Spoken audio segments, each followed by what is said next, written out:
প্রিয় দর্শক, স্বাগত ইউসিবি টু দ্য পয়েন্টে। সাথে আছি আমি সানজিদা তন্নি। আজ সূর্যোদয়ের মধ্য দিয়ে বাংলা নতুন বছর 1432 শুরু হয়েছে। সবাইকে নববর্ষের অনেক অনেক শুভেচ্ছা জানাচ্ছি। বাংলাদেশের এই নতুন বছর আমাদের সামাজিক, রাজনৈতিক, অর্থনৈতিক প্রেক্ষাপটে নানা রকম পরিবর্তন সাধন হয়েছে বিগত বছরে। এই বিষয়গুলো নিয়ে আমরা আলোচনা করব। পরিবর্তনের নববর্ষ কেমন কাটলো আজকের দিন, কেমন কাটবে সামনের দিনগুলো। আজ আলোচনার জন্য স্টুডিওতে আছেন ডক্টর জামাল উদ্দিন আহমেদ, সাবেক চেয়ারম্যান জনতা ব্যাংক পিএলসি, সাবেক সাধারণ সম্পাদক বাংলাদেশ অর্থনীতি সমিতি। শুভেচ্ছা এবং স্বাগত আপনাকে। অসংখ্য ধন্যবাদ আমাদের সঙ্গে যুক্ত হওয়ার জন্য। আমাদের সঙ্গে আছেন মাহবুব আজিজ, সাংবাদিক ও সাহিত্যিক, উপসম্পাদক দৈনিক সমকাল। স্বাগত আপনাকেও। শুভ নববর্ষ আপনাকে। আমরা আলোচনায় আসবো, কিন্তু তার আগে ডক্টর জামাল উদ্দিন আহমেদ, আপনার কাছে জানতে চাই, বলা হয় যে বিগত সরকারের আমলে যারা আশীর্বাদ পুষ্ট ছিল বিগত সরকারের, তারাই বিভিন্ন উচ্চ পদস্থ জায়গায় ছিলেন।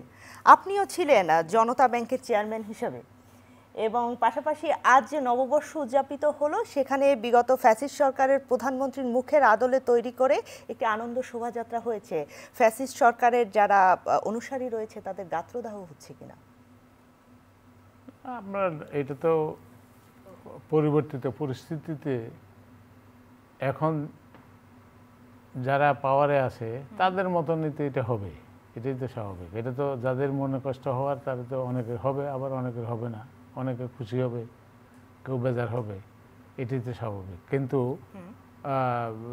আপনার জাতীয় ন্যাশনাল ইস্যুতে যে সমস্ত ইস্যুগুলা আপনার এটা পয়লা বৈশাখটা হলো বাঙালি জাতীয়তাবাদের একটা মৌলিক একটা ভিত্তিমূল, এবং সেই ভিত্তিমূলটা সবাই সর্বসম্মতভাবে সবাই যদি একটা ডিজাইন ফিক্স করে, দেন ইটস বেটার, এটা ভালো হবে। এখন ধরেন এখন এক ব্যক্তিকে, একজন লোককে সবাই তো পছন্দ করবে না, আবার সব মানে এটা বলতে চাই যে আপনার রুচিসম্মত যে সমস্ত পয়লা বৈশাখটা একটা আনন্দের উৎসব। তো আনন্দের উৎসবে আমরা এখানে তো ধরেন আপনার বাঙালি যে জাতিসত্তাবোধ, সেই জাতিসত্তাবোধকে আমরা তুলে ধরতেছি। এটাই তো তার কালচারাল সাইডটা ইয়ে করে। আমি 1994 সালে আপনার তখন আমি পিএইচডিতে কাজ করতেছিলাম ইংল্যান্ডে। তখন পশ্চিমবাংলার এক লোক ওই পয়লা বৈশাখের প্রোগ্রামে আসছে। উনি আমারে বলতেছে, এটা যদিও ইররিলেভেন্ট এখানে, উনি বলতেছে যে তাদের মনে হয় যে আমাদেরকে আন্ডারমাইন করে দিতে চায়। তো আমি বললাম যে ইস্ট বেঙ্গলের লোক আপনাদের থেকে এখন ধনী বেশি। প্রথম কথা এটা বলছে। আমি বলছি আপনি কবে গেছেন বাংলাদেশে? 30 বছর? 30 বছরের ভিতরে গেছেন? ন। তা আমি বলি যাই দেখে আসেন ওখানে কী হয়েছে। আপনারা আমাদেরকে আন্ডার এস্টিমেট করি যে করেন, সেটা কিন্তু এখন আর নাই। বাঙালি এখন কালচারালি অনেক। আপনি বাঙালি জাতিসত্তার কথা বলছেন, এবং যে মোটিভগুলো তৈরি হওয়া উচিত ফান্ডামেন্টালি আপনি মনে করেন সেটি আমাদের বাঙালি জাতিসত্তার উপরই ভিত্তি করে, বিশেষ কোনো রাজনৈতিক ভাবে তৈরি না হওয়া যায়? না, অবশ্যই না। এটা তো বাঙালি জাতি তো এখানে রাজনৈতিক ইয়ে তো চেঞ্জ হবে। রাজনৈতিক তো জিনিসটা ক্ষণস্থায়ী। যেমন মানুষ এই দুনিয়াতে আসলে মারা যাবে, রাজনৈতিক দলও আজীবন কিন্তু ক্ষমতা থাকবে না।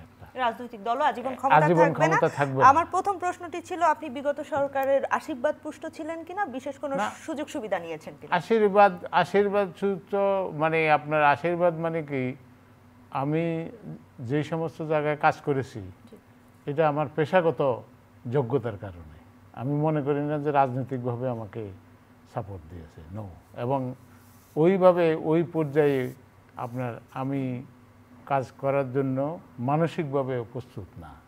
মানসিকভাবে আমি পেশাদার একজন পেশাজীবী, এবং আমি পেশাজীবী হিসেবে আমার যে কাজগুলো করা দরকার, একটা প্রতিষ্ঠান চালানোর জন্য যেই পদ্ধতিতে চলা দরকার, ওই রুলস অ্যান্ড প্রসিডিউর অনুযায়ী আমাকে চলার চেষ্টা আমি করেছি সর্বাত্মক। আপনি সেরকম চেষ্টা করেছেন। ফিরবো আপনার কাছে জানতে চাই যে আজকে যে বর্ষবরণ হচ্ছে, শুধুমাত্র ঢাকায় না, সারা বাংলাদেশেই বর্ষবরণ হচ্ছে। যদি ঢাকার কথা বলি, সেখানে আনন্দ শোভাযাত্রা হয়েছে, বড় পরিসরে হয়েছে। 11টি মোটিভ ছিল, সেখানে অনেক অসংখ্য মোটিভ ছিল, বড় আকারে 11টি মোটিভ ছিল। এখানে ফ্যাসিস্টের মুখাকৃতি তৈরি করা হয়েছিল আনন্দ শোভাযাত্রায়। একই প্রশ্ন, এটি কারো কাটা ঘায়ে নুনের ছিটা পড়ছে কিনা? আসলে দেখেন যে আমাদের এখানে যে নববর্ষের শোভাযাত্রা, এটা মঙ্গল শোভাযাত্রা হিসেবে ইউনেস্কো থেকে স্বীকৃত এটি শোভাযাত্রা, এবং এখানে আমরা বাঙালির এবং অন্যান্য জাতিসত্তার যে বহু বর্ণিল একটা সমাবেশ আমরা দেখে অভ্যস্ত। এটা আনন্দের একটা উৎসব, সবাই আনন্দ মুখরিত এবং এক ধরনের মঙ্গল কল্যাণ আকাঙ্ক্ষা থেকে সমবেত হবার যে একটা প্রত্যয় থেকে এই শোভাযাত্রাটা হয়। তো রাষ্ট্র যখন ঘৃণা প্রকাশ করতে চায়, তখন এটা কি আসলে আর আনন্দ শোভাযাত্রা বা মঙ্গল শোভাযাত্রা থাকে? আপনি যেই ডাইনির প্রতীকটি তৈরি করলেন বা যেই একনায়কতন্ত্রের প্রতীক তৈরি করলেন, সেই ক্ষেত্রে আমার কোনো দ্বিমত নাই। হ্যাঁ, অবশ্যই একনায়কতন্ত্র হয়েছে, এটা নিয়ে আমাদের প্রচুর কথাবার্তা, আমাদের প্রচুর লেখালেখি, এটা 15 বছর ধরেই তো চলেছে, অনেকেই রাজপথে থেকেছেন, এটা নিয়ে তো কোনো আর দ্বিমত নাই। কিন্তু এই যে বর্তমান অন্তর্বর্তীকালীন সরকারের, আপনি ধরেন সংস্কৃতি উপদেষ্টা যেভাবে কথাগুলো বলছেন যে এইটা আমাদের অন্তর্ভুক্তিমূলক একটা শোভাযাত্রা, অন্তর্ভুক্তিমূলক শোভাযাত্রায় তাহলে আপনি এই ধরনের ঘৃণা চর্চা করলেন? এত বড় একটি অংশকে আপনি কি সমাজের বাইরে রাখতে পারবেন? আপনারা যদি এইভাবে লোকজনকে ডেকে এনে বলেন আপনি আওয়ামী লীগের সুবিধাবাদী কিনা, আপনি এটা করেছেন কিনা, কয় কোটি মানুষকে আপনি এইভাবে জিজ্ঞেস করবেন? তার মানে এইভাবে ব্যক্তিগত আক্রমণ না করে, এই আপনার এই ডাইনি এভাবে না বানিয়ে আপনার ডাইনি তন্ত্রটাকে আপনি শনাক্ত করাটা বেশি জরুরি ছিল নাকি? গত 8 মাসে সেই ডাইনি তন্ত্রকে কি শনাক্ত করা হয়েছে? নাকি আমরা প্রায়ই শুনতে পাচ্ছি আরও 5 বছর থেকে যান, আরও 1 বছর থেকে যান, কোনো নির্বাচনেরই প্রয়োজন নাই, এটা জনগণের ম্যান্ডেট পেয়েছেন বলতেছেন কোনো উপদেষ্টা। কিসের ম্যান্ডেট? এই ম্যান্ডেট তো আওয়ামী লীগ সরকারও তাহাজ্জুদের নামাজ পড়ে ভোট করে ম্যান্ডেট নিয়েছিলেন। তো সেইভাবেই আপনারাও ম্যান্ডেট নিয়ে নিচ্ছেন।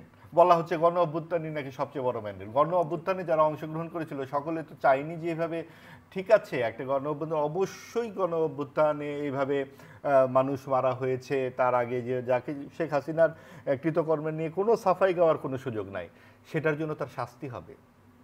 সেটার জন্য আওয়ামী লীগের যারা গুরুত্বপূর্ণ পদে ছিলেন প্রত্যেকের শাস্তি হবে। কিন্তু তার জন্য শোভাযাত্রা এটি কেন? আজকে যারা ক্ষমতায় আছেন তাদের শোভাযাত্রা একরকম হবে, আগামী বছর যারা তারা কি তখন ধানের শীষ নিয়ে শোভাযাত্রা করবেন? তারপরে যারা আসবেন তারা কি তাদের প্রতীক নিয়ে শোভাযাত্রা করবেন? শোভাযাত্রা করবেন। একটি বিষয় নিয়ে অনেক আলোচনা হয়েছে, একটু যুক্ত করতে চাই। আনন্দ শোভাযাত্রা, মঙ্গল শোভাযাত্রা, এটি তো অনেক বছর ধরেই মঙ্গল শোভাযাত্রা নামে ছিল। হ্যাঁ, এখন যেটা হচ্ছে কি, ধরেন এটা এক ধরনের মুখোশ পড়ছে বর্তমান সরকার। মুখোশটা কি আপনি দেখেন যে ইনভেস্টমেন্ট সামিট যেটা হলো, সেখানে আমরা জানি যে 25% প্রবাসী ছিল, এবং সম্ভবত আমি যদি ভুল না করি 3টি দেশেরই প্রতিনিধি বেশি ছিল। আর যিনি উপস্থাপক ছিলেন তিনি নাকি 59 সেকেন্ডে তার স্ত্রীর সাথে কথা না বলে এখানে চলে এসেছেন। এটা নিয়ে ফেসবুক এক ছয়লাভ হয়ে গেছে। উনি নাকি বাংলাদেশের মার্কেটিং অফিসার নাকি ইত্যাদি বলে, উনি খুব সুন্দর ইংরেজি বলেন, কথা বলতে পারেন, হাসতে পারেন, এইটাই শুনলাম গত 7 দিন। তো এত কোটি কোটি টাকা খরচ করে আমাদের কি ইনভেস্টমেন্ট এখানে এলো আমরা জানি না, আমরা জানতেও পারব না, কারণ আমরা ওই মুখোশের উচ্চারণগুলো শুনে যাচ্ছি। ঠিক একইভাবে সংস্কৃতি মন্ত্রণালয়ের দায়িত্বে যিনি আছেন তিনি প্রতিদিন যে সমস্ত বয়ান দিচ্ছেন তা এই জাতিকে আরও বিভাজিত করার জন্য, আরও দ্বন্দ্বমুখর অবস্থানে নিয়ে যাওয়ার জন্য যথেষ্ট। তিনি বলছেন যে এই ফ্যাসিস্ট সরকার ওনার সার্টিফিকেটের উপরে অপেক্ষা করে নাকি? ফ্যাসিস্ট সরকারকে তো বিদায় করে দেওয়া হয়েছে এবং তার জন্য 2000 মানুষের প্রাণ গেছে, অসংখ্য মানুষের অঙ্গহানি হয়েছে, প্রচুর পরিবার পর্যুদস্ত হয়েছে, যার একটি বিহিত এই সরকার করতে পারেনি। কোনো রকম আইন কানুন তারা করতে পারেনি, তারা কোনোভাবে সংস্কারের যে কথাটি আজকে তারেক রহমান সাহেব বলেছেন, বিএনপির ভারপ্রাপ্ত চেয়ারম্যান, যে এসি রুমে বসে এই সংস্কারের কথা বললে হবে না, সংস্কার কথা বললে হবে না। আপনি মনে করছেন নববর্ষে এটি একটি ঘৃণার প্রকাশ হয়েছে এই অবশ্যই ধরনের রাষ্ট্র থেকে ঘৃণা ছড়িয়ে দেওয়ার আয়োজন করা হয়েছে। আমি ফিরবো আপনার কাছে।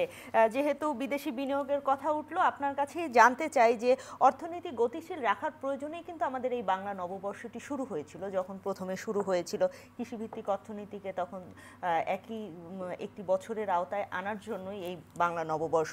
তো বর্তমানে যদি একদম বর্তমান প্রেক্ষাপটে আসি, আমি বর্তমান সরকার বিদেশি বিনিয়োগ আনার জন্য নানা রকম উদ্যোগ গ্রহণ করছে, আমরা দেখছি। সেটি সফল হওয়ার সম্ভাবনা কতটুকু আপনি দেখছেন? সফল হওয়ার সম্ভাবনা কতটুকু, এটা একটা প্রশ্ন সাপেক্ষ বিষয়। আপনার প্রশ্নটা রাইটলি করছেন। সেটা হলো যে সফল এই যে বিনিয়োগ সম্মেলনটা যেই দিন হলো, তার আগের দিন আমাদের ঢাকায় আমেরিকার এমবাসি ঘেরাওর জন্য আপনার করলো। আমরা তখন অফিসে যাইতেছিলাম, দেখলাম যে লোকজন এসে টুপি মাথায় দেওয়া, দাঁড়িয়েলা, এরা আপনার ভাইরও দাঁড়িয়ে আছে, ডোন্ট মাইন্ড ইট, আপনার তারা মিছিল করতেছে ওখানে। তো মিছিল করতেছে। এখন আপনার ধরেন এই ধরনের পরিবেশটা সৃষ্টি করে ইনভেস্টমেন্টের জন্য যে পরিবেশ দরকার, সেই পরিবেশটা হলো এখন বাংলাদেশি কোনো লোকরা যদি ইনভেস্ট করতে বলেন, সেও তো ইনভেস্টমেন্ট করবে না এখানে, বিকজ এখানে ল অ্যান্ড অর্ডার ঠিক নাই, কোনো কিছু ফাংশন করতেছে না। এবং এই ফাংশন না করার মধ্যে দিয়ে বিদেশিরা এসে এখানে কিভাবে ইনভেস্ট করবে? তার আগে যারা এটার উদ্যোক্তা, এই যে কি ফিলিস্তিনে তারা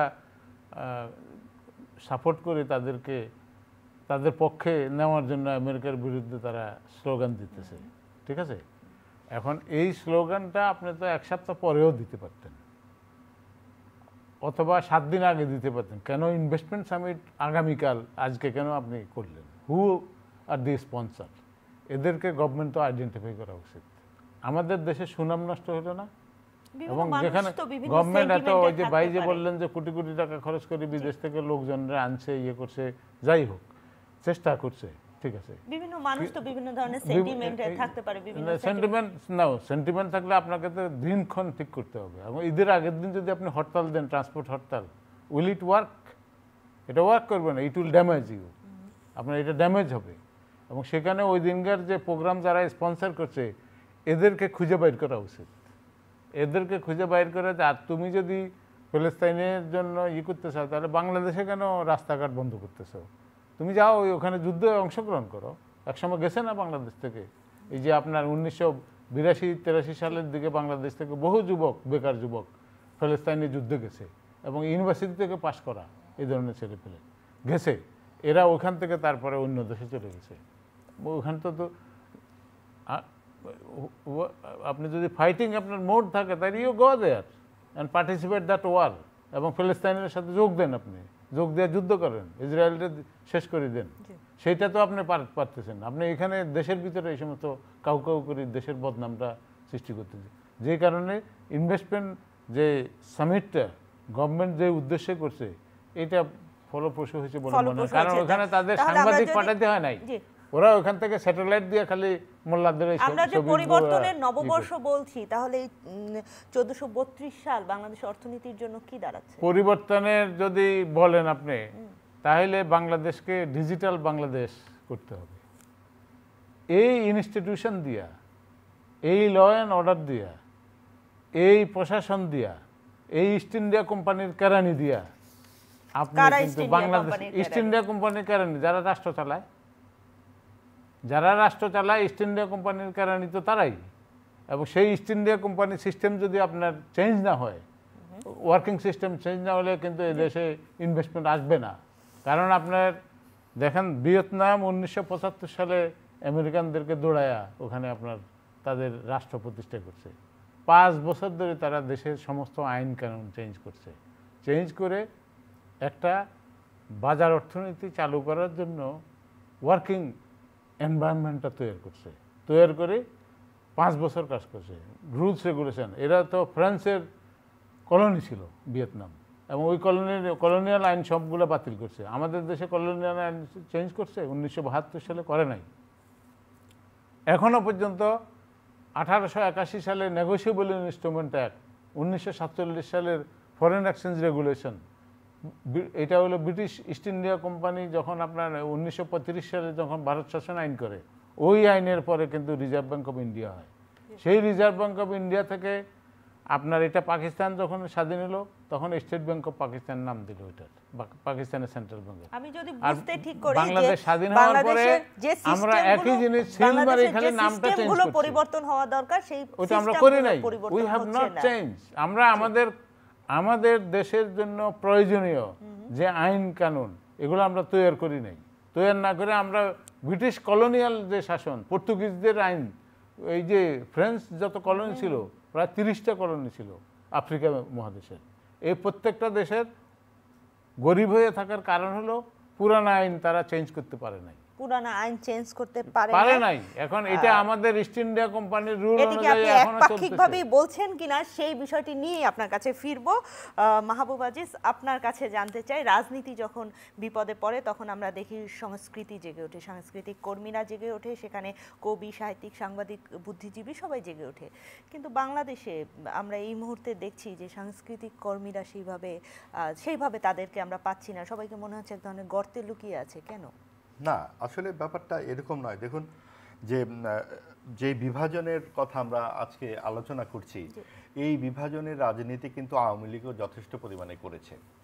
এবং আওয়ামী লীগের যে একতান্ত্রিক শাসন, তাদের যে দুর্বৃত্তায়ন, দলপ্রীতি, স্বজনপ্রীতি, কোটাগিরি, এবং সর্বোপরি যেটা সবচেয়ে বড় ক্ষতিটা হয়েছে, পরপর 3টি নির্বাচন একেবারেই নিজেদের মতো করে করা। একবার তারা 14তে করলো হচ্ছে 154টা আসনে, আপনারা জানেন। সেই প্রেক্ষাপটটা তো আমরা জানি। আমি একটু যোগ করি, প্রেক্ষাপটটা খুব গুরুত্বপূর্ণ। এবং এই ধরনের স্বার্থান্বেষী সাংস্কৃতিক কর্মী লই আমরা কই যাব? সাংস্কৃতিক কর্মীরা তো আর গাছের পাখি না।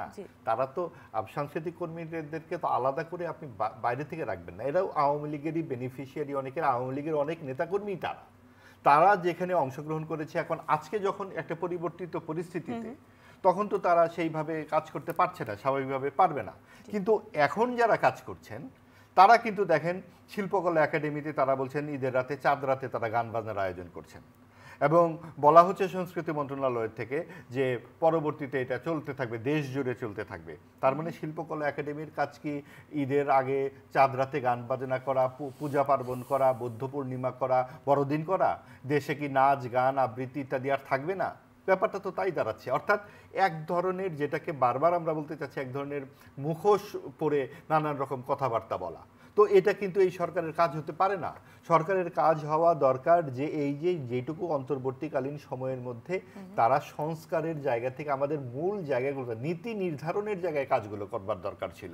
সেই সাংস্কৃতিক নীতি নির্ধারণটা কি করে হবে? একটি শিল্পকলা একাডেমি কিভাবে চলবে? সৈয়দ জামিল আহমেদ গিয়ে থাকতে পারলেন না কেন?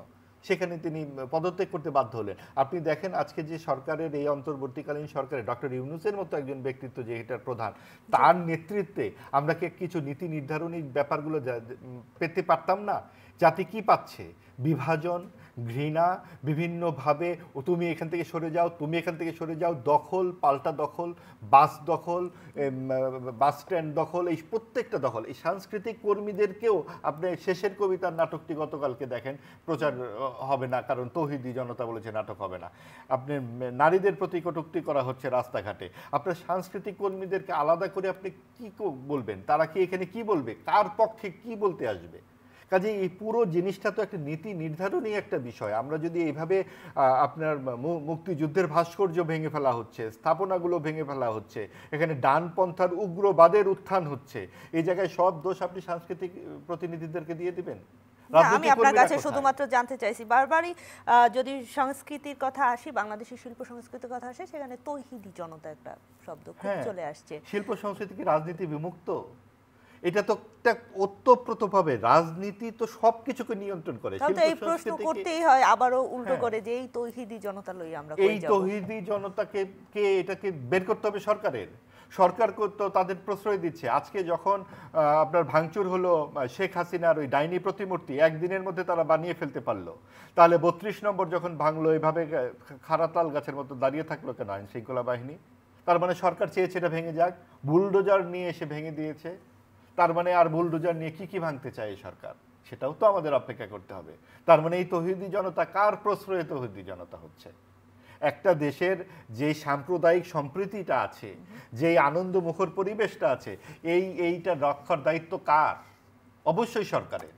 এই সাংস্কৃতিক কর্মী বলেন, রাজনৈতিক কর্মী বলেন, সকলকে রক্ষার দায়িত্ব কার? সরকারের। আপনি মেঘনা আলম বলে এক মডেলকে যে এইভাবে ধরে নিয়ে চলে যাওয়া হলো, ডিটেনশন দেওয়া হলো, স্বয়ং আইন উপদেষ্টা বলতেছেন ঠিক হয় নাই। তার মানে ওনাদের মধ্যেই তো ঠিকঠাক নাই, ওনারা বদলি করতেছেন। 30 বছর যে আইনটি ব্যবহার করা হয়নি, হঠাৎ করে সেই এই ব্যাপারগুলো কেন হচ্ছে? এবং যেগুলো আমরা জানতে পারছি চোখের সামনে, আর যেগুলো জানতে পারছি না, আপনার যে মিডিয়া ট্রায়াল হচ্ছে, এখন কথা বললেই বলা হচ্ছে তুমি ফ্যাসিবাদের দালাল। হয়তো আমাকেও বলা হবে আওয়ামী দোসর, তা আর আওয়ামী লীগের সময় বলা হতো তুমি বিএনপি জামাত।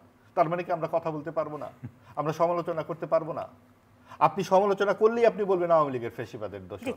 আপনি মামুনুর রশিদ থেকে শুরু করে গুরুত্বপূর্ণ সমস্ত সাংস্কৃতিক ব্যক্তিকে আওয়ামী দোসর বলা হচ্ছে। জি, আমি এই জায়গায় ফিরবো। সবাইকে আওয়ামী দোসর বলা হচ্ছে। আপনিও নোয়াখালী 2 আসন থেকে নমিনেশন চেয়েছিলেন একসময় আওয়ামী লীগের, পরবর্তীতে আপনি নমিনেশন না পেয়ে কি ডামি প্রার্থী হিসাবেই সেখানে প্রচারণা চালিয়েছিলেন? আপনি যেখানে বলছেন যে এই সরকারের কার্যক্রম ঠিক হচ্ছে না, কেন বলছেন? আমরা এটা হলো ধরেন আপনার, এটা তো দলের থেকে তারা সিদ্ধান্ত নেয়, এটা তো আমাদের হাতে নেই। বাট একটা জিনিস হলো যে এখন আপনি কি, রাজনীতিতে তো আমার মূল পেশা না, আমি পেশাজীবী একজন লোক। সেই ক্ষেত্রে আমি আমার পেশায় কাজে ঢুকে গেছি। উনি সাংস্কৃতিক কর্মী মূলত, সাংবাদিক সে। এখন ওনাকে যদি আপনি এই সংবাদপত্রে কাজ করতে না দেন, সে আরেক জায়গায় করবে, তার তো কাজ বন্ধ থাকবে না। যে গান গায় তার গানের পেশা সে চয়েস করি, সেখানে বিভিন্ন জায়গায়। আপনারা বিভিন্ন সময় বলছেন যে যে কাজগুলো সরকার করছে সেই কাজগুলো ঠিক হচ্ছে না, যে কাজগুলো করার দরকার সেগুলো করছে না। এগুলো কি কেন বলছেন? এটা আমরা তখন বলছি আসলে কি যে কাজগুলো করা দরকার সেই কাজগুলো করছে না সরকার। অনেকগুলো তো আগের সরকারও করে নাই, এখনকার সরকারও করতেছে না। কারণ যখন ওনার গায়ের উপরে আসে তখন লোকে সবাই ক্ষমতায় থাকার জন্য চেষ্টা করে। তো সেটা উনি যেটা বললো যে ঘুরে ফিরে তো একই জিনিস হলো আপনার। আপনি বলছেন যে ঘুরে ফিরে একই জিনিস হলো, কি পরিবর্তন হলো? একই জিনিস হলো যে কিভাবে বলবো এটাকে, আমি তো উনি হয়তো ভালো বলতে পারবেন। সেটা হলো যে আমরা চাই একটা উন্নত বাংলাদেশ। সেই উন্নত বাংলাদেশ সৃষ্টির জন্য, করার জন্য যে কারিগরগুলো আছে তারকে তো আপনি কাজে লাগাতে হবে। কাজে যদি কাজ করতে না দেন, ইনস্টিটিউশনগুলোকে যদি ইন্ডিপেন্ডেন্ট ইনস্টিটিউশনগুলো, এই বিল্ডিংটা একটা পিলারের, কতগুলো পিলারের উপরে দাঁড়ায় আছে, এবং এটা যত বিল্ডিং উঁচা হবে ততই পিলারগুলোকে ওইভাবে আপনার কনস্ট্রাক্ট করতে হবে। সরকারও একটা প্রতিষ্ঠান হিসাবে কাজ করে। প্রতিষ্ঠানের সর্বোচ্চ পর্যায়ে হলো কেন্দ্রীয় সরকার। আর বাংলাদেশ যেহেতু ইউনিটারি কাইন্ড অফ গভর্নমেন্ট, এখানে কনস্টিটিউশনারি একটা ইউনিট, এবং যেখানে প্রাইম মিনিস্টার এবং রাষ্ট্রপতি এই দুজনেই মানে হেড দেশের। তো সেই ক্ষেত্রে ওই জায়গা যদি ঠিক না থাকে তাহলে নিচের দিকেও ঠিক থাকবে না, গোড়া যদি ঠিক না থাকে। এবং সেই ক্ষেত্রে আপনি ওই প্রতিষ্ঠানগুলোকে যখন আপনি ধ্বংস করবেন, at the end of the day এটাই কিন্তু আপনাকে কিউমুলেটিভ রেজাল্ট হবে যে আপনার পতন। এবং সেই পতনে যেই করে সেই পতন হবে, এবং সেটা হুএভার হি ইজ, ওই ড্রাইভিং সিটে যে থাকে উনারই বদনামটাই হবে। নববর্ষে আমরা বলি মুছে যাক গ্লানি। না, আমার কথাটা শেষ করতে দেন। এখন বাংলাদেশ এখন একটা ক্রস রোডে আছে। ওই যে টার্নিং পয়েন্ট আছে না, মেঘনা গোমতী বা কি, ওইখান দিয়ে আপনার ওখানে যে মিলিত হয় নদীগুলা, এটা খুব ঘূর্ণায়মান জায়গা। বাংলাদেশ এখন মোহনার মধ্যে আছে। বাংলাদেশের এখন কি, বাংলাদেশ কি মালয়েশিয়া হবে? আমি এক নম্বরে ভালোটা বলতেছি। বাংলাদেশ কি মালয়েশিয়া হবে, নাকি সোমালিয়া হবে, নাকি ইরাক হবে, নাকি আফগানিস্তান হবে, নাকি সিরিয়া হবে? এটা ইট উইল বি যে deciding factor. We are now passing very critical time. এই যে সময়টা, এই সময়তে এখন ধরেন একজনের সমালোচনা আপনি করতে পারেন, কিন্তু একটা দেশের প্রধানমন্ত্রী ছিল, উনার ইয়ের ব্যাপারে আপনার বানায়া এটা কারা করছে? এটা তো ঠিক না। উনি যেটা বললেন এটা তো ঠিক না। আপনার পাস্ট ইজ পাস্ট, ফরগেট। এখন আপনি ফিউচারে যাতে আমি এই কাজ না করি। ওই আগে তো এই জাতীয় কাজের সমালোচনা বহু হয়েছে, হওয়ার মধ্য দিয়েই তো এই চেঞ্জটা হলো। এই চেঞ্জটা হলো না। চেঞ্জ হওয়ার পর এখন আমি যদি রিপিট করি ওই কাজ, তাহলে কি হলো? তার তো একই জিনিস হলো। তার মধ্যে আমার মধ্যে ডিফারেন্স কি? What is the difference? কোনো ডিফারেন্স নেই। কারণ আমরা আমাদের এখানে 22 কোটি মতন লোক, 20-22 কোটি লোক। ধরেন এই লোকগুলারে খাওয়ায় পরে রাখার জন্য আমাদের যে স্থিতিশীল সরকার দরকার, সেই সরকার এখন নাই দেশে।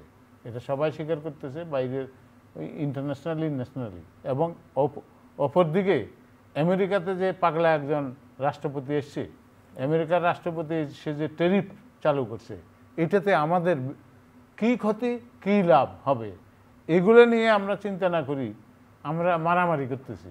আমরা বলতেছি আমাদের ইনভেস্টমেন্ট সামিট হবে, সেখানে ওই সময় আমরা আমেরিকান এমবাসি ঘেরাও করতেছি। এটা তো ঠিক না।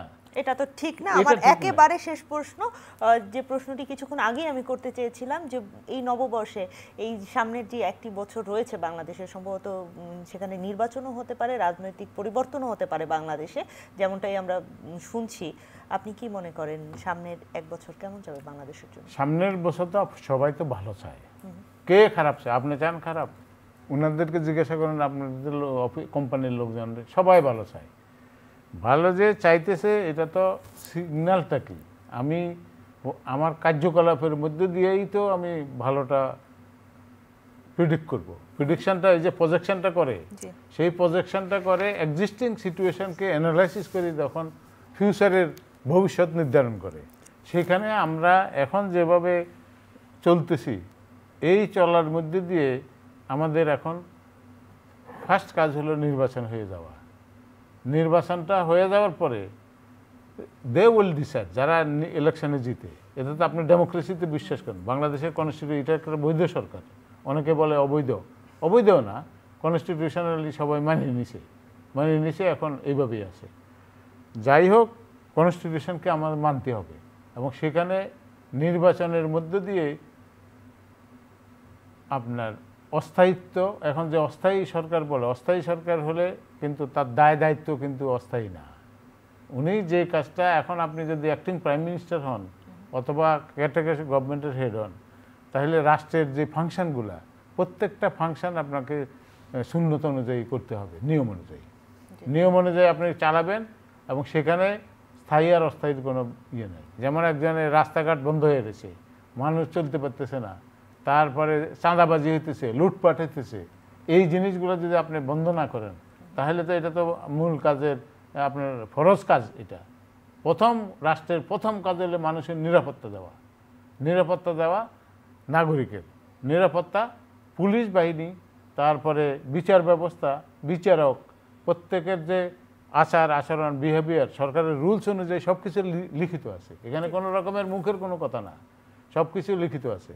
সেই লিখিত অনুযায়ী চললে রাষ্ট্র সুন্দর মতন চলবে, এবং সুন্দর মতন চলবে। ইলেকশনটা যদি ঠিক হয়ে যায়, দে উইল ডিসাইড ফিউচার। অসংখ্য ধন্যবাদ। একেবারে শেষ প্রশ্ন, জনাব মাহবুব আজিজ, আপনার কাছে জানতে চাই, আমরা বিনিয়োগের সম্মেলন নিয়ে কথা বলছিলাম, এবং আমরা জানতে পেরেছি 3100 কোটি টাকা, যে সংখ্যাটি ভুল না করি, এরকম বিনিয়োগ বাংলাদেশে আসছে। আপনি কি মনে করেন যে ভবিষ্যতে বাংলাদেশ কেমন? দেখুন, আমি ওই যে আলাপগুলো হলো সেখান থেকে দুটো পয়েন্ট আমি আরেকটু বিস্তারিত করতে চাই, যেহেতু সময় কম। সেটা হচ্ছে, এক নাম্বার, যে ঘৃণার কথাটা বললাম, যে ঘৃণা ছড়িয়ে দেওয়ার কাজ রাষ্ট্রের নয়, তাদের নীতি নির্ধারণের কাজের ব্যাপারেই বেশি মনোযোগ দেওয়া দরকার। এখন একটি কথা বারবার উঠছে যে এই শোভাযাত্রা থেকে তো একসময় যুদ্ধাপরাধীদের বিরুদ্ধে মূর্তি বানানো হয়েছে, এমনকি আমাদের বর্তমান উপদেষ্টা বলেছেন যে খালেদা জিয়ার মূর্তিও স্থাপন করা হচ্ছে, যদিও কথাটি ঠিক নয়। শোভাযাত্রায় খালেদা জিয়ার মূর্তি ছিল না, যদিও থেকে থাকে, তারপরেও এখন কি সেটারই অনুবর্তন করতে হবে? তাহলে তো শেখ হাসিনা এতগুলো মানুষ মেরেছেন, এখন তাহলে এতগুলো মানুষ আপনারা মারবেন? তা তো হয় না।